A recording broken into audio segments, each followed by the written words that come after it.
Your outcomes in life are often a lagging measure of your habits. We think the thing that needs to change is the bank account or the test score or the number on the scale, but actually the thing that needs to change are the habits that precede those outcomes. Rather than making the goal the default, the thing that you focus on almost exclusively, let's make the system the default, and then only check in on the goal occasionally to see if we're moving in the right direction. Achieving a goal only changes your life for the moment. It's actually not the thing that you're looking for. We think the results are the thing that needs to change, but it's actually the process behind the results. Like, if you have a messy room, let's say your bedroom is a mess, and you set a goal to clean that room, you can get motivated and do it for 2 or 3 hours, and then you turn around and you have a clean room for now. If you don't change the messy habits that led to a dirty room in the first place, then you turn around 2 weeks later and you have a messy room again. And so actually you don't need a clean room, you need better cleaning habits, and then your room will always be clean. You don't need to lose weight, you need better eating habits, and then your weight will always be around where you want it to be. You don't need more money, you just need better financial habits, and then you'll always have enough money to manage the thing that comes up. And I think that's one of the reasons why small habits matter so much. They don't necessarily transform your life overnight, right away. Like, doing one push-up does not transform your body, but it does cast a vote for being the type of person who doesn't miss workouts. Or meditating for 1 minute might not give you an immediate sense of calm in your life, but it does cast a vote for being a meditator. The real goal is not to run a marathon, the goal is to become a runner. The goal is not to write a book, the goal is to become a writer. Because once you've adopted that identity, you're really not even pursuing behavior change anymore. You're just kind of acting in alignment with the type of person you already see yourself to be. It's kind of like true behavior change is really identity change. Because once you've changed that internal story, it's way easier to show up each day. You're not even really motivating yourself that much to do it. You're just like, this is who I am now. There's sort of this like yo-yo effect, you know, like someone trains for a half marathon and then they run the race, and that race motivated them to train for the last 3 or 4 months. And then the race ends and they stop, they take a week off, then a week turns into 2 weeks, then 2 months and so on. And then they turn around like 4 months later, like, man, I haven't ran in months. Like, I need to sign up for a new race or something. Because if it's all about the goal, as soon as the goal is achieved, you don't have that motivating you anymore. But if instead it's about being a runner, then even once you finish the race, you still have a reason to show up again the next week, because you're like, well, that's what I do is I run. That's who I am. Right. And so I think that that's a more, in pretty much any domain, true long-term thinking is really goalless thinking. It's much more about being that person, developing that identity, following that system, and then you just happen to realize your potential along the way. So what you come to realize is that your habits reinforce a particular identity. And sometimes this can be positive and sometimes it can be negative. The story could be things like, I'm bad at math, or I'm terrible at remembering people's names, or I'm not good at remembering directions to places. Yeah. And all of those that's just an internal story that you tell yourself, but each time you have an experience that reinforces that, the story gets solidified.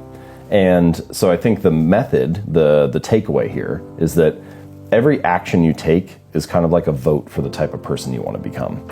And if you can master the right actions, if you can master the right habits, then you can start to cast votes for this new identity, this desired person that you want to be. Good habits become easy habits when you can learn to find joy in delaying gratification. There's no rush. Build for the long term, guys. It's as if they're standing at the foot of a mountain. They can see the summit. They can see the thing they want. I want to make an impact. What they don't see is the mountain. This large, immovable object. You can go up fast, you can go up slow, I don't care, but there's still a mountain. What they don't understand is that life, that relationships, and career fulfillment are a journey. There's no app for that. I got nothing. You gotta go through the slow, plodding, annoying, meandering process called career and life. Everything in my life, when something got hard, I quit. I wasn't great at reading, I wasn't great at writing, so I just quit. I couldn't catch on as fast as you. I had to work harder than you, so I quit. Like, man, if I could just go that distance, that extra mile, to just go, just to finish. I want to feel victory, and victory for me wasn't winning, it was just finishing. This is one of the things that's challenging about building better habits, is that they're very easy to dismiss on any given day, right? Like, what is the difference between eating a burger and fries for lunch or eating a salad? Not a whole lot on any given day. Your body looks basically the same in the mirror. The scale hasn't really changed. It's really easy to dismiss it in your mind and say, oh, this is kind of insignificant. But you turn around 2 or 5 or 10 years later and you realize, oh wow, those daily choices really did add up. It's just much harder to see on a granular basis. The cost of your good habits is in the present, and the cost of your bad habits is in the future. And the fact that we prioritize the present over the future ends up making a lot of habit change difficult for that reason.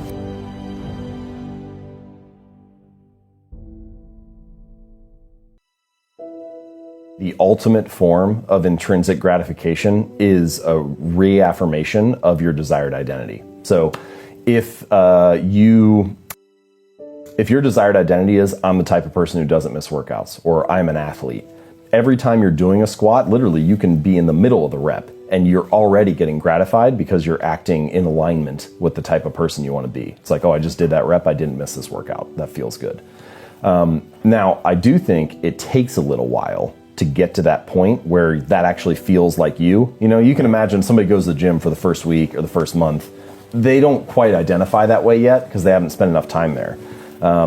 Stephen Pressfield, I think it's in the Warbard, he has a piece where he talks about a wolf and how the wolf develops a territory, right? Okay. But the only way that it develops a territory is by being there, by walking around the terrain every day. And then it starts to feel like, this is mine, this is my home. And he talks about writers doing that by you make the chair and the computer and the desk in your office your territory, it becomes your terrain.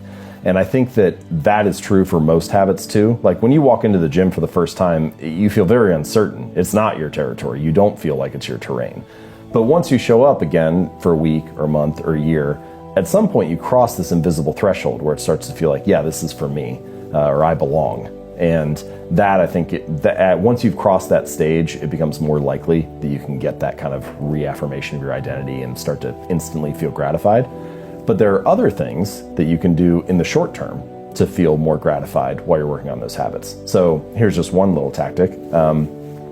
Let's say that you're either trying to work out or build a habit of meditating or something. And so each time you do your habit of meditating for 5 minutes, you have this little jar of marbles, and you got 100 marbles in there, and 90 are red and 10 are blue. And after each instance of your habit, you walk over and you pull a marble out of the jar. And if you pull out one of the 90, then nothing happens. It's just pat on the back, good job, you did what you're supposed to. But if you pull out one of the 10, then you get some kind of reward that's exciting to you. Maybe you get to watch Netflix for an hour and not feel guilty, or go for a walk outside, or take a bubble bath, or buy yourself a new jacket, whatever it is, something that feels rewarding. And what you just did was you introduced an element of immediate gratification and of surprise and delight to the whole process. And so, yeah, that first week when you're meditating, you still might not identify as a meditator, or you still might not have a sense of calm wash over your life. But you have this other interesting thing that is rewarding right away that maybe gets you to stick with it while you're waiting for those long-term rewards to accumulate.